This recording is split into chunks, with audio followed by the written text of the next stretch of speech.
সম্মানিত ভিউয়ার্স, আসসালামু আলাইকুম। যুবজোটের পক্ষ থেকে আমি মোহাম্মদ বাপ্পি খান। যারা আমাদের ভিডিও দেখছেন সবাইকে আন্তরিক শুভেচ্ছা অভিনন্দন। আশা করি সবাই ভালো আছেন, সুস্থ আছেন। আজ আপনাদের সাথে শেয়ার করব, যদি বোর্ডিং অবস্থায় বাচ্চা ভিজে যায় সবথেকে বেশি মারা যাবে, আর এই বাচ্চা ভিজবে না কীভাবে পানি দিলে। ভিডিওটি না টেনে শেষ পর্যন্ত দেখতে থাকুন। আর আপনি যদি আমার চ্যানেলে নতুন এসে থাকেন অবশ্যই আমার চ্যানেলটি সাবস্ক্রাইব করুন, পাশে থাকা বেল আইকনে ক্লিক করুন পরবর্তী ভিডিওর জন্য। আর যারা সাবস্ক্রাইব করেছেন অসংখ্য ধন্যবাদ। ভিউয়ার্স, ছোটো বাচ্চা যখন আমরা বোর্ডিংয়ে রাখি তখন সবথেকে বড় সাবধানতা হচ্ছে বাচ্চা যেন ভিজে না যায়।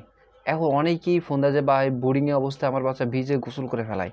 আমি অনেকে ফোনে বলে থাকি, ভাবলাম যে আজ এক ডিটেলস একটু দেখাই। তা দেখতে পাচ্ছেন যে আমরা বাচ্চা বোর্ডিং পিরিয়ড চলছে, আজকে 4 দিন বয়স। ঠিক আছে, তা আপনারা এই বোর্ডিং অবস্থায় যখন আমরা রাখছি, তা দেখেন আমি পানি দিয়েছি ছোটো একটা পানির পটে এক কোণার দিকে। আপনারা কখনোই খাবার পাশে সাথে সাথে পানি দেবেন না, খাবার থেকে অন্তত এক কোণার দিকে পানিটা দিবেন। আমরা যে দেখতে পাচ্ছেন আমরা বলি এখনও এইভাবেই পানি দিচ্ছি, দেবো এখন, মাঝে দেওয়ার দরকারই নেই। দেখেন আমার বাচ্চা কিন্তু একটা প্লেট দিয়েছি, আপনারা দেখতে পাচ্ছেন একটা মেলামাইন প্লেট।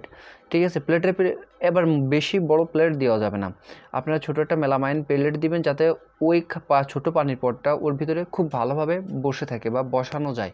দেখেন আমার বাচ্চাগুলো কিন্তু ওর পরে দাঁড়ায় দাঁড়ায় খাচ্ছে। ঠিক আছে, কিন্তু আমার এক পিসও বাচ্চা ভিজে যাবে না। আর যদি আমার বাচ্চা না ভেজে তাহলে আমার এক পিসও বাচ্চা ইনশাল্লাহ মারা যাবে না।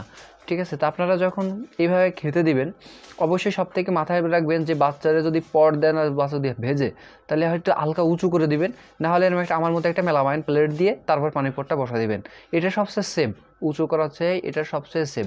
যদি আপনারা এইভাবে দেন তাহলে আপনাদের এক পিসও বাচ্চা ইনশাল্লাহ ভিজবে না। আর আপনাদের বাচ্চা বোর্ডিং অবস্থায় মারা খুব কম যাবে, যদি যায় খুব কম। আমি বলেছি এখান থেকে যদি আমার এক পিসও বাচ্চা মারা যায় আমি সেটা আপনাদের জানাবো।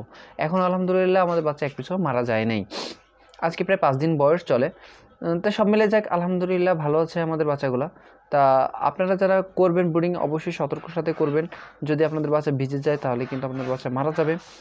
ঠিক আছে, তো সবাই ভালো থাকবেন, দেখা হবে নতুন পর্বে। আর আপনি যদি আমার চ্যানেলটি এখনও সাবস্ক্রাইব না করে থাকেন অবশ্যই সাবস্ক্রাইব করুন, পাশে বেল আইকনে ক্লিক করুন পরবর্তী ভিডিওর জন্য। সবাই ভালো থাকবেন, আজ এই পর্যন্ত। আসসালামু আলাইকুম ওয়া রাহমাতুল্লাহ।